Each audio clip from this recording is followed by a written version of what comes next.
Once a giant, always a giant. For me, it's only a giant. What's going on YouTube, Diggy546, and I want to get straight to it. Final 53-man roster projection. I thought that this would be a lot more difficult than it ended up being. I had a lot of opinions the last couple of weeks in preseason where I was thinking like, okay, this is going to be a very difficult position. Now, specifically at running back, at tight end, and at receiver. Now, the Giants, as of today, have cut Montrell Washington, who I thought had a shot at making the roster. And they've cut a couple of other guys who I thought may have a shot. So I want to get straight to it. This is take two. Had some tech issues, so this is take two. And let's get straight to it. So quarterbacks, Russell Wilson, Jameis Winston, Jackson Dart. I don't have DeVito making his team. I could see DeVito possibly making his team as a quarterback forward to say like, maybe the Giants are holding out and they want to trade him. But I don't see us keeping, once week one starts, I don't see us keeping Tommy DeVito on the roster by the time week one gets here. Hopefully we can get a 7th round pick or 6th round pick or something out of it. But it's a quarterback 3, so I mean that might be a 7th round pick or maybe a backup. So the thing about Dart and Winston is Dart has been getting a lot of number 2 reps. Winston could very well enter this season. I think he will enter this season as a technical quarterback too. That would mean that he would be getting a ton of reps. Not a ton of reps, but he would be getting, let's say if Russell Wilson gets 40 reps during the week, Jameis Winston might get, 11 or 10. Jackson Dart might get 3. So it just goes to show you that whoever is a third string quarterback is going to be getting minimal reps. So that could be an opportunity for them to say, Jackson Dart is quarterback 2, so he could get more reps during the week. So he's actually out there moving and actually doing things instead of just watching the other 2 guys practice and just basically just being in the quarterback room and just studying. So that could be an option. Brian Dable said we'll see when they asked if Jackson Dart has worked his way to being quarterback 2. So that whole thing will figure itself out. But in the meantime, I'm keeping 3 quarterbacks. Now moving to running backs, I had it in my mind for the last 4 weeks almost, or whenever the preseason started, we're keeping Turbo Miller. Now, the more and more I've watched Turbo Miller, the more I just start to say, is this a guy I really want on the roster? And I give you a couple of reasons why I might not want him on the roster.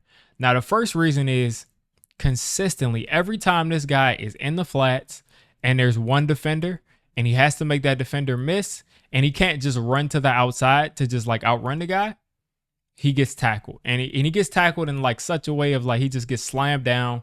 He doesn't necessarily put up much of a fight in that area. And because of that, it just becomes difficult to say like this guy's a running back that should be running the football in the NFL. And this is no disrespect to Turbo Miller. It's just in the open field, I need my running back to win that matchup 9 times out of 10. Not even backup running backs. If you got a corner on you or you got a linebacker on you, make them miss. You got a corner on you, run them over, make them miss, do whatever you got to do. But these matchups are matchups that we need to be winning when we have our running back. Like offensive coordinators want to get your running backs one-on-one with defenders. And he just can't win those matchups. Then I looked at special teams and I say he's a great gunner. He's been showing up as a gunner in preseason. He looked good on one of the kickoffs that he had. But this past week, he had a big issue at gunner where the ball hits him in the back. He's not aware of where the punt is going.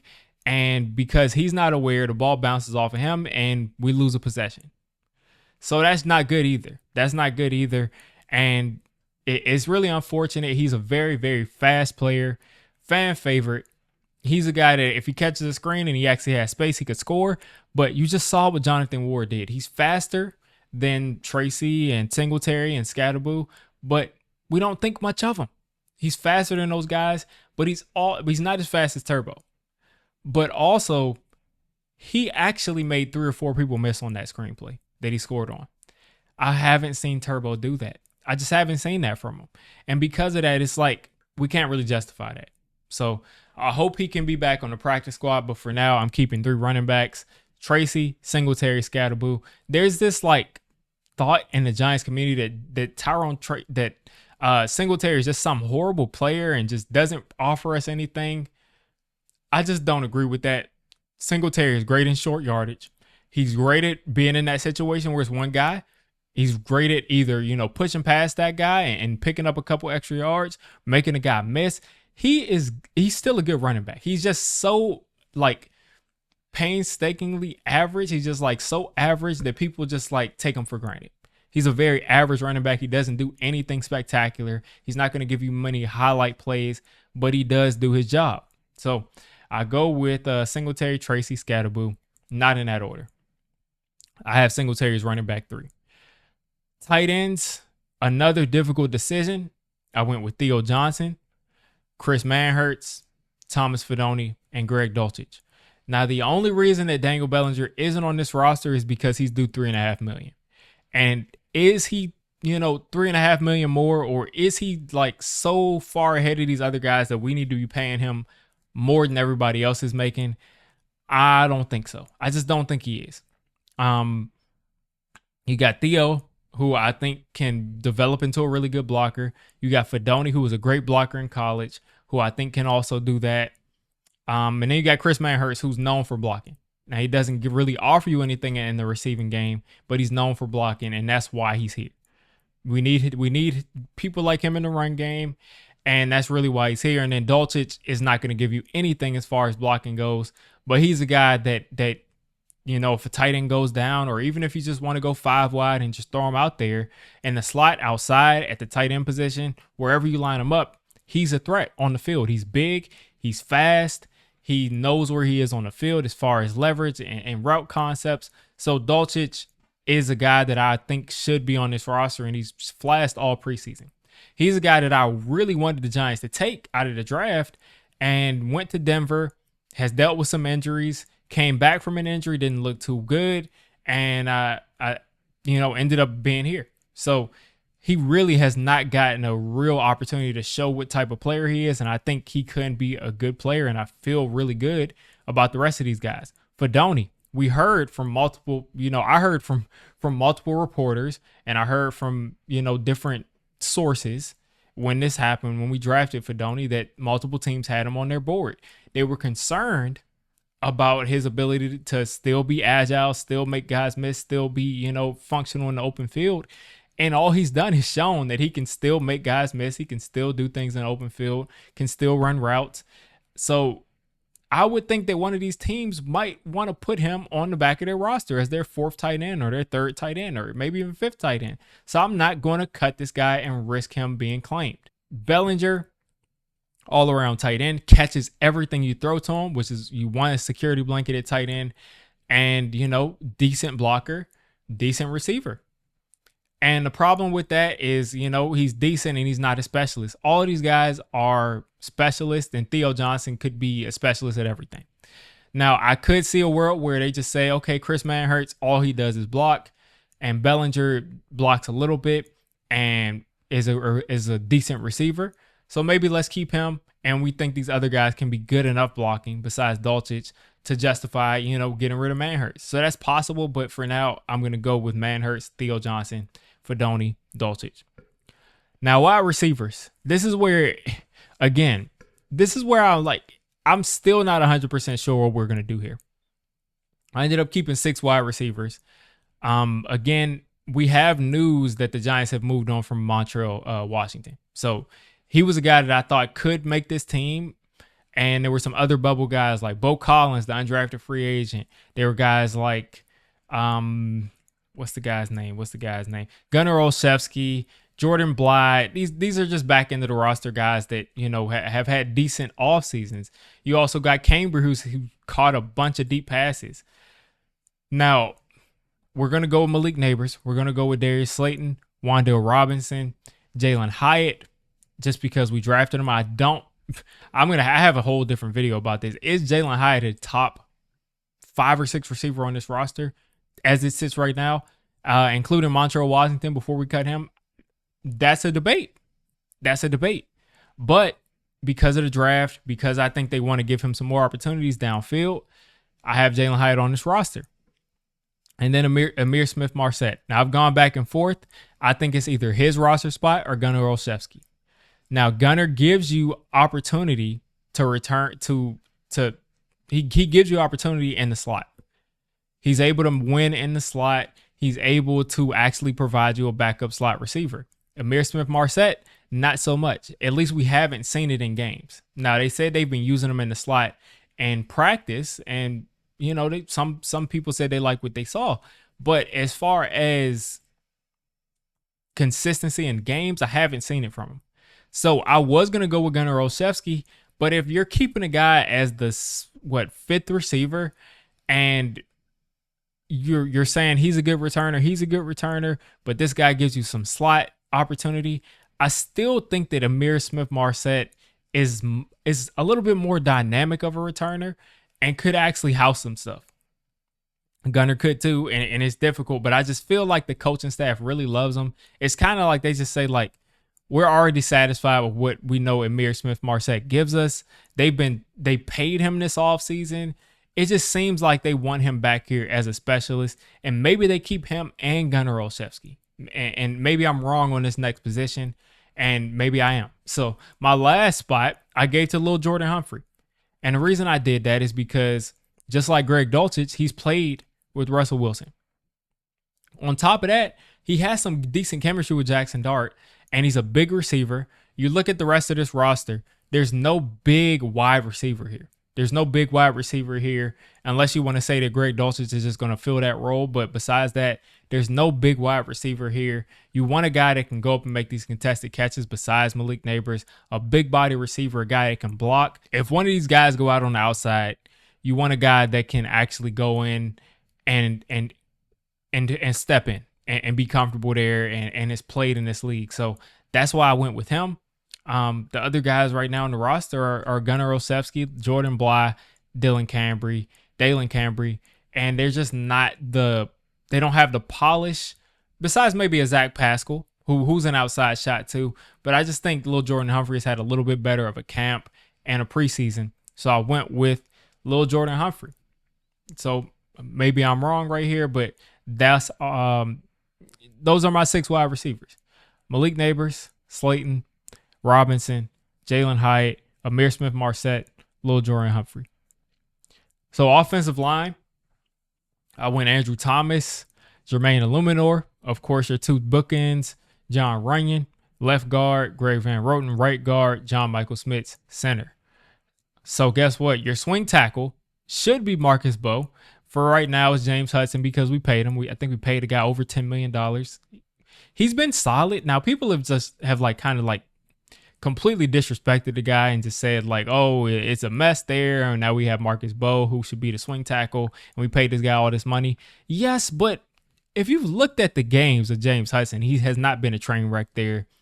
And that is a lot better than in the past. So I would rather have 2 guys that I feel decent about being a swing tackle than just one guy and saving $10 million. I'd rather have 2.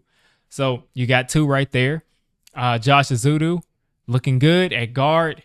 And then this is where things get controversial. I got Austin Slotman to be your backup center. Now, Greg Van Roten could do that, but why have a guy that's your starting guard be your backup center and then plug in another? Like, I have Austin Slotman because I think he's the second best center on this team. And then Aaron Stinney, a really good depth piece at guard, and that's 10 offensive linemen. Now, notice I don't have Evan Neal on this roster. Do I think the Giants are going to do this? No, but I just can't look at this and say Evan Neal is better than any of these back end of the roster players. Seeing what I've seen from Evan Neal through 2 of these preseason games at guard and then all the games that I've seen him at tackle, he is not a better player than the back end of the roster guys right here. Azudu has looked much better at guard in these couple of games and practices. He's just looked much better at guard than Evan Neal has. Slotman is a much better center than Evan Neal is a guard. Aaron Stinney is a much better guard than Evan Neal is a guard. Now, he's probably going to make this roster, and it's probably going to be Slotman, who's the odd man out. But my 53, Evan Neal is not on it. And maybe he's a practice squad guy, maybe not, but that's how it is right now. And I feel really good about this depth because I really feel like all of these guys on this team right here, all of these guys, all these 10 offensive linemen, you get past the starters. You got Bowe, you got Hudson, Izudu, Slotman, Stenny. You could put together a line like that, and I feel like that's not a disaster of a line. With Bo at right tackle, Hudson at left tackle, Izudu at left guard, Slotman at center, and Stenny at right guard. That is a not disaster of an offensive line, and that's your complete backup right there. So there you go for offensive line. Defensive line.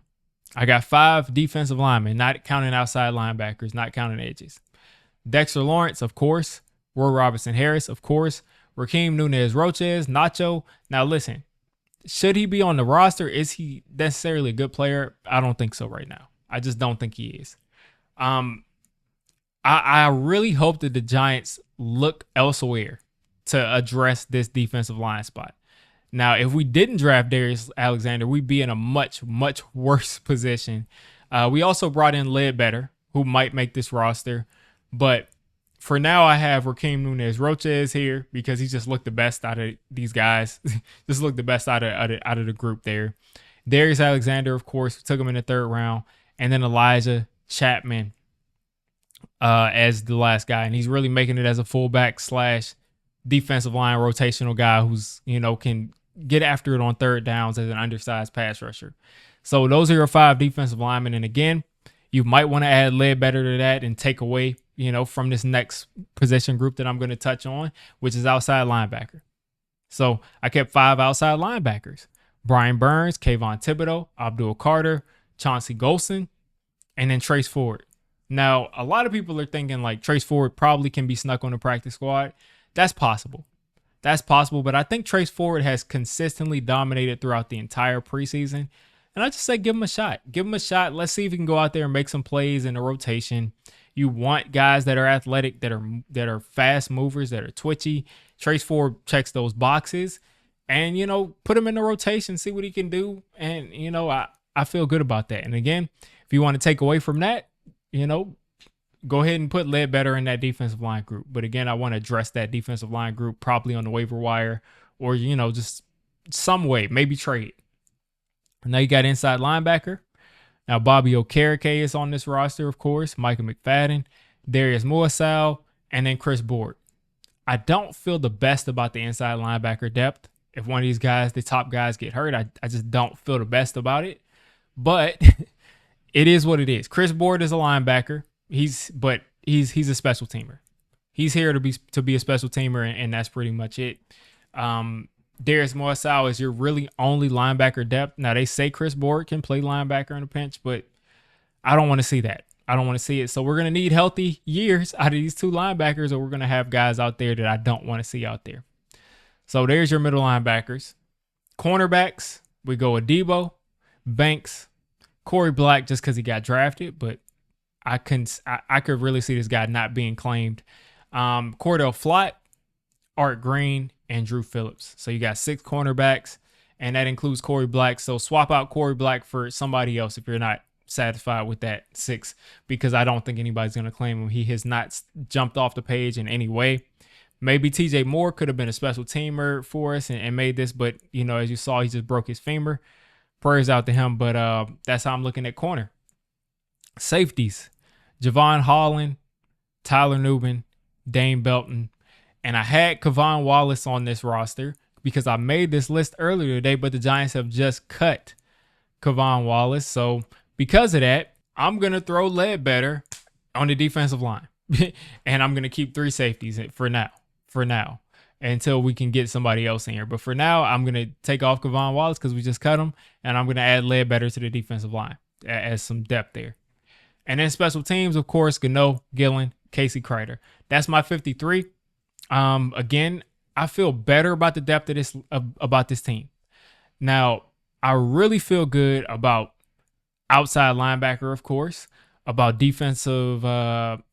not defensive line as much when you look at Dex and Roy Robertson Harris, but I do think Roy Robertson Harris gives you an actual starter next to Dexter Lawrence, and I don't think we had that last year.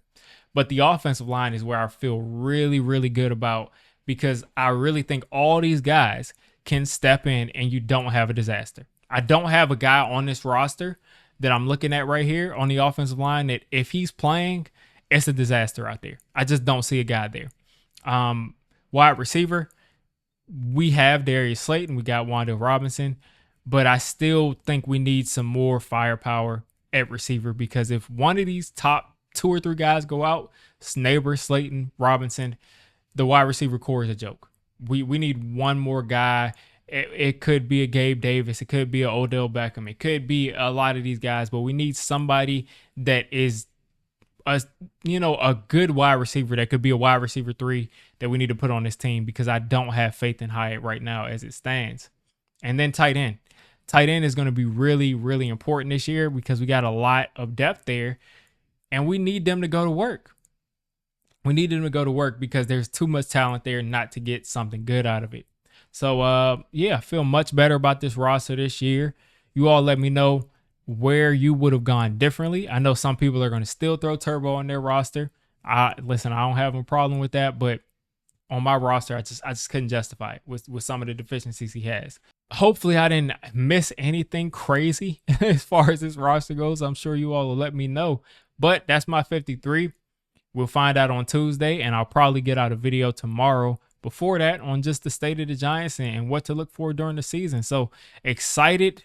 No more preseason games. The next time we see this team, it'll count.